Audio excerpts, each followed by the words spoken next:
Unionist Party in March 2012. This was his most confident speech to date at the party's annual conference.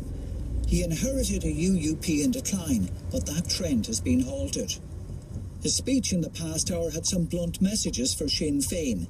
He said it's time for them to get real, that he wants to respect Sinn Féin's political mandate, but Sinn Féin must make it possible for Unionists to do so. UUP views about participating in the power-sharing executive after May's Assembly elections will be coloured by negotiations on a programme for government. Mike Nesbitt told delegates he supports same-sex marriage, and a party that opposes it is on the wrong side of history. He also said Unionists should be more accommodating to those who speak the Irish language. Members of the travelling community, made homeless by the fire in Carrickmines earlier this month, are expected to move into a nearby site this weekend. The temporary accommodation on Ballyogan Road is expected to be ready later today. 15 people, relatives of those who died in the fire at a halting site on Glenamock Road 2 weeks ago, are due to move into the site tomorrow. Parents and guardians are being urged to check the safety labels on children's Halloween costumes. The warning comes ahead of what is one of the busiest times of the year for the emergency services across the country. Kieran Evening reports. Witches, ghosts and wizards are all getting ready to take to the streets next weekend. But to ensure a safe and fun Halloween, the National Standards Authority of Ireland has issued safety tips for parents buying costumes for their children. They're being warned to purchase only those that are flame resistant and that bear the CE mark, meaning the manufacturer has complied with safety standards. In particular, the authority is warning shoppers to avoid costumes with glitter, as they tend to be more flammable. People are also advised to choose a costume that is made from 100% synthetic fibres, as they burn slower than a mixture of fabrics. A spokesperson for Dublin Fire Brigade said that burn injuries and call-outs to fires tend to rise across the month of October, and not just on Halloween night. Last year, fire officers attended 250 call-outs on Halloween night. Nearly 300 ambulance calls were made. The most common injuries are those to the hand caused by fireworks and eye injuries caused by sparks from bonfires. From today up to and including Bank Holiday Monday, there will be no train service between Pearse Street and Howth Malahide because of engineering works. DART services will operate to and from Pearse Street, Bray and Greystones only. Dublin Bus will accept all valid rail tickets on scheduled services between closed DART stations and the city centre. Dundalk Drogheda services will operate to and from Malahide. Bus transfers will operate to and from Malahide, Connolly and Pearse Street stations. The Belfast Enterprise service will operate with bus transfers between Connolly and Drogheda. And now the time is 6 minutes past 1.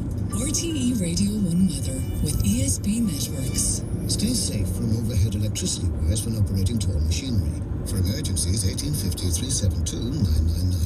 It'll be bright and fresh this afternoon with sunny spells. There'll be showers too, the heaviest and most frequent of which will be in western and northern areas. Highest afternoon temperatures will range from 9 to 13 degrees. That's it for the moment. Back now to Claire. Thank you very much, Clodagh. This is Saturday with Claire Byrne, and you're very welcome to the programme. If you'd like to get in touch with us, our text number is 51555.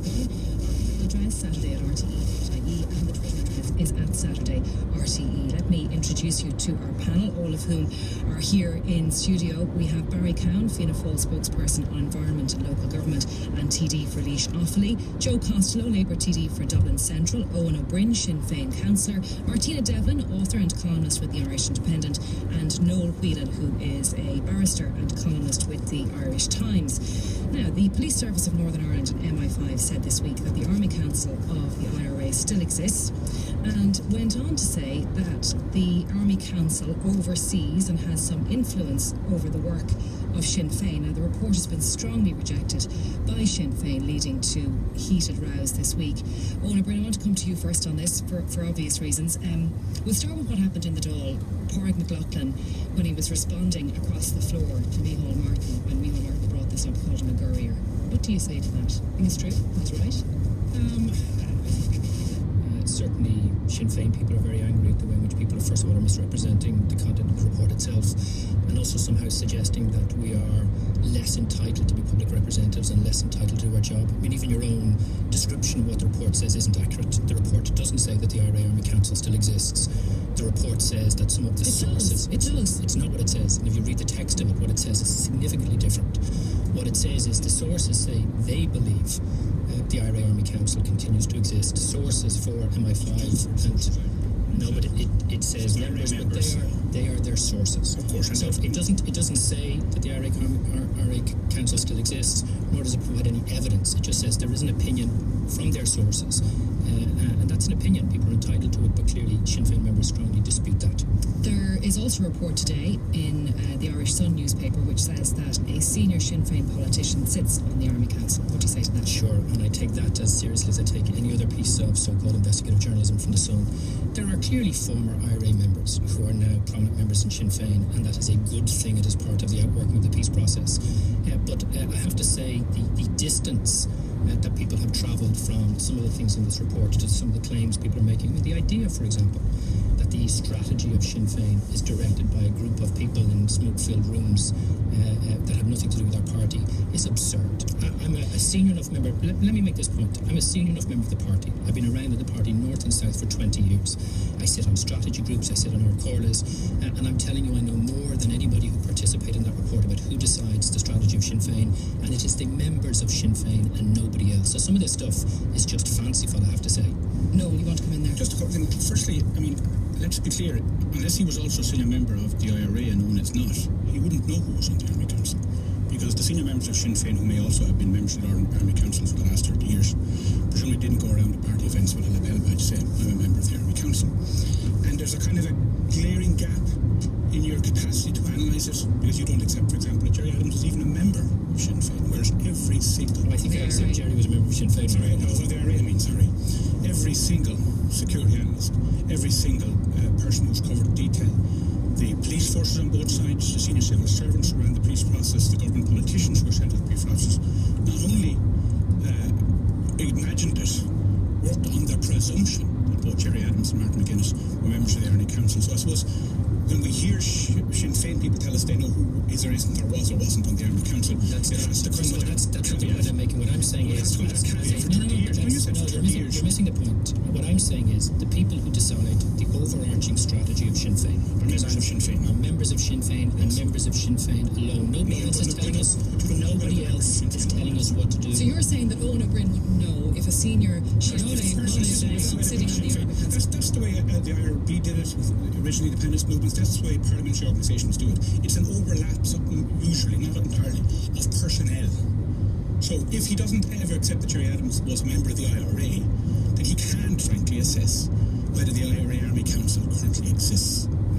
What I can assess is this, and you see it's an insult to the intelligence of people like me to say that somebody else is deciding the strategy of the party in which I'm a member of.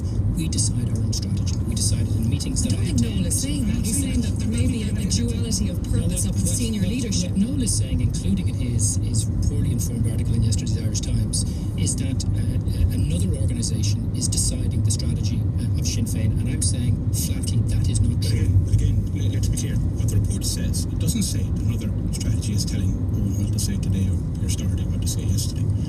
It's saying that IRA members believe that the Army Council, which the report's assessment is exists, oversee an overreaching strategy for the IRA and Sinn Féin.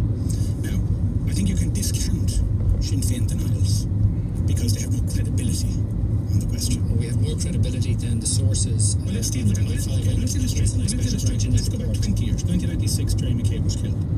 The media carried securities reports saying that it was an IRA operation. That night, Pat Doherty on Questions and Answers, Martin McGuinness on Newsnight said the IRA wasn't involved, and Martin McGuinness, in fairness, would have been in a position to know. Martin McGuinness said the IRA definitely, absolutely wasn't involved, and I accept the reassurances to that effect. Later, the men are arrested. They're convicted of manslaughter, not murder in circumstances. And the IRA becomes, Sinn Féin, the IRA acknowledges that it was an official operation. Not only that, Sinn Féin becomes the cheerleaders-in-chief for their early release until Ted Kennedy and others stopped them. Let's go back 2001, when 3 men were found in Colombia. Security sources, really reported security sources on both sides, Ireland and England, saying that they were connected to Sinn Féin. Niall Crowley was connected to Sinn Féin. Niall Connolly, was connected to Sinn Féin. And Sinn Féin said, oh no, he's nothing to do with us. It's a fascinating radio interview. I remember looking a couple of years ago for an article between Mitchell McLaughlin and Mark Little, then of this parish on Morning Ireland. Mitchell McLaughlin says, absolutely, definitely not, and stop asking us. And David Andrews and John Hume, who are raising these questions, are damaging the peace process and being political about what they're doing. Lo and behold, 2 months later in October, quite late one morning when the IRA announced its first decommissioning, Gerry Adams apologised to Niall Connolly's family for disowning him and accepted that he was a representative of Sinn Féin in Cuba and into Colombia. That's right, so they've no credibility in this. And then you can come forward the Northern Bank robbery. Weekend after the bank robbery, by Bertie Ahern, who was well positioned to know, said he believed that the 2 men he was negotiating with in the peace process, Martin McGuinness and Gerry Adams, were aware in advance of the Northern Bank robbery. He said, what kind of Egypts do people take us for? Okay, I just want to play a clip here just to bring us back to what happened this week and what was said about it in the aftermath. We have Gerry Adams here talking on the News at 1 to Anya Lawler. He was speaking about the findings that we've just been discussing in relation to the Provisional IRA Army Council. Well, if you listen to what the Garda Commissioner said on this issue, while undoubtedly persons who had been linked with the Provisional Army Council continue to associate, there's no evidence of a Provisional Army Council in a generally accepted sense meeting or functioning in this jurisdiction. There is evidence that a type of residual leadership committed to peaceful means continues to exist and from time to time deals with legacy issues. He seems to be saying there, he seems to be agreeing with the Garda report that a residual army council exists. Now, either it does or it doesn't. I think that's a stretch interpreting what Gerry is saying. Are there members or are there individuals who are former members of the IRA who meet each other and talk to each other? Of course there are. That's kind of the ordinary course of business. But is there an organisation called the IRA with an army council directing what the IRA used to do in terms of military operations? No, clearly that's not the case, and neither the Garda Commissioner's statement earlier this week or the report from the 3 individuals that were appointed by the British government actually make that claim. Okay, Barry, I want to bring you in here because Fianna Fáil have been banging this drum, not just this week, but over a long period of time. And we go back to last weekend when Micheál Martin said that Sinn Féin was a mafia-like organisation. He also stood up and made that very strongly worded speech in the aftermath of the publication of these reports. Is there anything you hear in what Owen has had to say today that convinces you that the Army Council does not exist? I'm afraid not. First and foremost, the authors of the report, the PSNI are privy to this report. PSNI are part in preparing this report. They're the policing authority of Northern Ireland. Sinn Féin signed up to that policing authority. Are we saying now that they are not credible in their findings, that they divulge in the context of this report that the membership of the IRA is retained, the Army Council is retained? We're also conscious of the fact that 17 years ago, people both sides of the border voted for the Good Friday Agreement. They expected that any such report as we've had this week would not have contained within it 17 years later. But look, is this not confirmation that it exists, confirmation that there's criminality in the borders, confirmation that Sinn Féin is overarched by an army council. And you believe that Sinn Féin's strategy is being decided by people who are still sitting on the Army Council? I have to accept in good faith the findings of this report. I know, but I mean, look, it's all about politics, isn't it, for you guys? Because Sinn Féin has... Barry, if you could allow me to ask you a question. Sinn Féin have stolen Fianna Fáil's clothes. So you're going after these guys, despite the fact that you're putting the political... the Good Friday Agreement at risk, something that your own party and your former leader Bertie Ahern was the architect of. You're throwing all of that to the wind. Throwing all of that to the wind. It's parallel to this, politics continues north and south. But one has to realise that here's a report that is saying that a political party such as Sinn Féin, has over it an army council that still has a role to play in that political organisation, that political party who might find itself in government and whom is in a power-sharing arrangement in the north. That can't continue. And as I said to you, when people voted, over 70% of them in the north and over 94% on this side of the border, they voted for peace, they voted for power sharing, they voted for a democratic process, they voted for for a democratic process, for self-determination eventually. But they didn't expect, as I said to you, that 17 years later we would still have an independent report by a policing authority that is being accepted by all sides as being credible, informing us that an army council still has a role to play in the organisation of a political party. Now, there are other parliamentaries mentioned in this report too, which we don't lose sight of.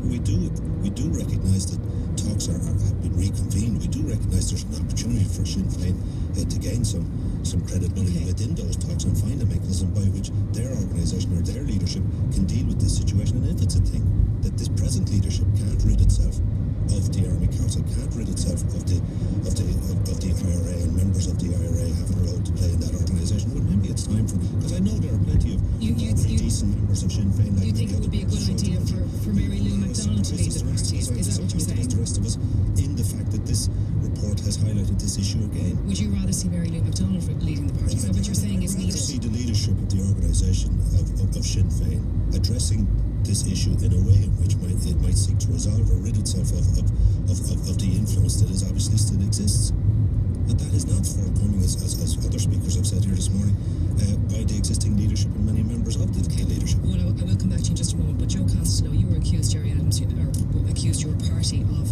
being more hardline than the Unionists on Sinn Féin for political reasons once again. Do you accept that? Well, what has come out of the report is very serious. After 17 years of the peace process, decommissioning is supposed to have taken place. Weapons are supposed to have been put out of reach of all paramilitaries, but quite clearly there's weapons are abroad in all its paramilitary organisations. Quite clearly the paramilitary organisations are operating within certain structures, including the IRA and the loyalist side as well. And they're engaged in wholesale criminality. Now, that's a very serious situation at this point in time. But to go beyond that and to have an army council in situ that is playing a role in relation to the political situation in the island in terms of policy formation, in terms of supervision. And you believe that? You accept that? You think that is actually happening? Well, I think the part of the problem was for Sinn Féin is that the IRA is the senior element of the Republican movement, not Sinn Féin. And they haven't gone away, you know. And so you think Mary Lou McDonald, Pierce Doherty, Pádraig McLaughlin and others are all taking instruction from an army council? I'm not saying that. What I'm saying is that there is a parallel structure in place, which is the army council, and that is influencing what Sinn Féin does. Now, I can see it, for example, if I look at Dublin City Council, there is a former chief of staff of the IRA in Dublin who gives direction to the councillors. How do you know that? Because he's there at every meeting. He's a Sinn Féin member. He's employed by the party as part of our political coordinator to ensure consistency across the 4 Sinn Féin council groups in the city. His name is Nicky Keogh, and it is an absolute outrage for Joe to infer, as he's doing, that Nicky is in there acting on behalf of the IRA council. Nicky is a long-standing member of our party. He is a person who has devoted an incredible amount of time to the well-being of his community, as Joe knows. So, Joe, it's time for you to start being a little bit straight here. What I'm saying is that this is a person who is a senior member of the Army Council. This is a person who is there at every meeting of Dublin City Council. Are you saying is? And all the little heads swivel around when a decision has to be made. And that is the context. That is just the most bizarre of all the bizarre things Joe has said this last week. That is the most bizarre and outrageous thing. And he knows Nicky Keogh well. And he knows. Of course I know Nicky well. So you're saying Nicky Keogh is a member of the IRA Army Council? Is that what you're saying, Joe? Are you saying Nicky Keogh is a member of the IRA Army Council? Yes or no? He was. Not whether he is at the present time. Joe. What I'm saying is that there is an intelligent man, that's really an embarrassing line of argument for you. Sinn Féin. Nicky is a member of our party, has a role to play and plays it well. Shame on you suggesting that about Nicky Keogh. That's an outrage. Sinn Féin, when it is able to look into their heart, that is what the IRA do. And Jerry Adams has said on it all along. Yet how can Owen or any of the others know who is or who is not a member of the Army Council? Now he's able to tell me categorically that Nicky Keogh isn't. I don't know whether Nicky Keogh is, but you started off inferring that Nicky Keogh's role in Dublin City Council was to play all of the IRA. There is an entangled mess between the IRA and Sinn Féin, and that has not gone away. Now, I believe that there is only one local leader here in this country, and that is the Irish Army. And it's high time for Sinn Féin to say whether it is a constitutional or a slightly case, though, Joe, that the reason this concerns you so much is that Sinn Féin are going to do quite well, probably at the expense of Labour in the next general election. I have never spoken out on this at all. Just that I'm here on the programme, and I'm just telling you how I see it within my own constituency, and I see it in general, that the Army Council and the IRA is the senior element in the Republican movement, and it remains so. Now, this would have been exactly the same situation with the Workers' Party, which joined the Labour Party. But they moved from different process to Sinn Féin, the Workers' Party, to the Democratic Left, to the Workers' Party, and they got rid of all the trappings of militarism. Now Sinn Féin has to do that. They haven't done it. When are they going to do it? And that is the point that has to be made. Martina, can we